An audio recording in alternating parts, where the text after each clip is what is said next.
Déclaration des militants du district du Godjibois relative à l'affaire Yapo Valéry contre le PDCI RDA. Le 28 mars 2025, les militants et militantes du PDCI RDA ont appris avec consternation les nouveaux développements dans l'affaire opposant notre parti à Dame Yapo Valéry.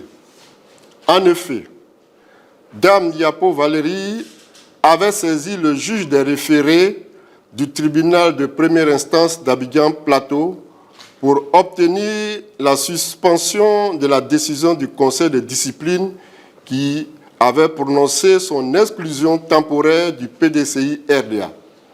Cette affaire devait être jugée le 28 mars 2025.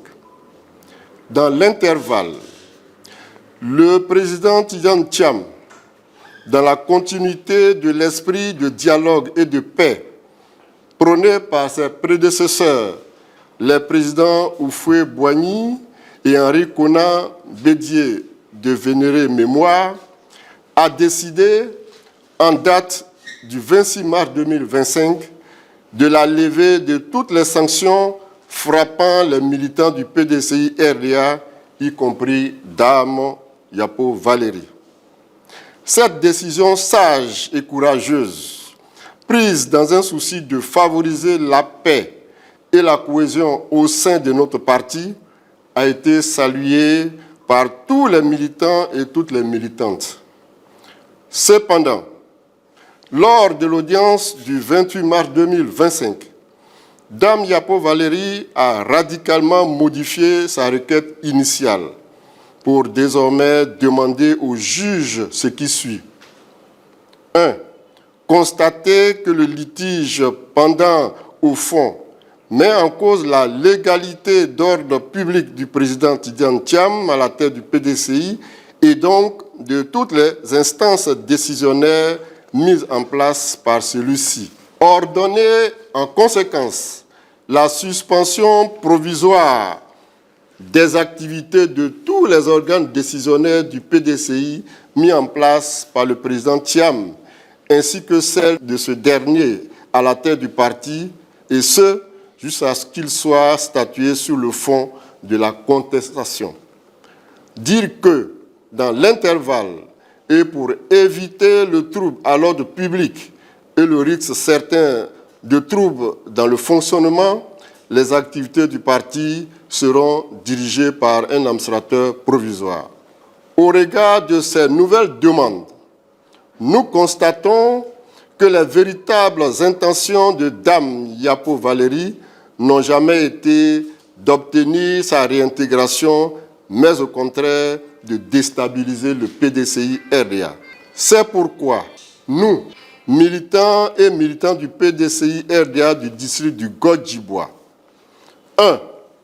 Dénonçons avec force les manœuvres de déstabilisation de notre parti orchestrées par Dame Yapo Valéry et ses commanditaires. 2. Condamnons avec fermeté ces manœuvres de cette militante égarée qui n'est en réalité que la face visible de comploteurs tapis dans l'ombre qui n'ont pour seul objectif que d'affaiblir notre parti avant les échéances électorales d'octobre 2025. 3. Disons que nous, militants et militantes du district du Godjibois, ne nous laisserons point distraire ni démotiver par les agissements de ces comploteurs. 4. Réaffirmons notre adhésion et notre engagement sans faille au PDCI RDA, le parti fondateur de la Côte d'Ivoire moderne. 5. Appelons tous les militants et militantes du PDCI RDA à la sérénité et à la cohésion. 6. Encourageons le président Tidjane Thiam à tenir ferme et inébranlable face à cette cabale juridico-politique des ennemis du PDCI RDA. 7. Réitérons au président Tidjane Thiam notre loyauté et notre engagement indéfectible à ses côtés. 8. Assurons au président Tidjane Thiam qu'il a notre choix pour porter l'étendard du PDCI RDA à l'élection présidentielle d'octobre 2025. 9. Garantissons au président Tidjane Thiam la victoire du PDCI à l'élection présidentielle du 25 octobre 2025. Fait à Abidjan le 31 mars 2025. Pour les militants et militants du PDCI RDA du district du Godjibois, le vice-président Bagrou Goli, aux représentants du président Thiam dans le district du Godjibois. Vive la Côte d'Ivoire, vive le PDCI, vive le président Tidjane Thiam. Tous ensemble pour le retour du PDCI au pouvoir d'État en octobre 2025. Je vous remercie.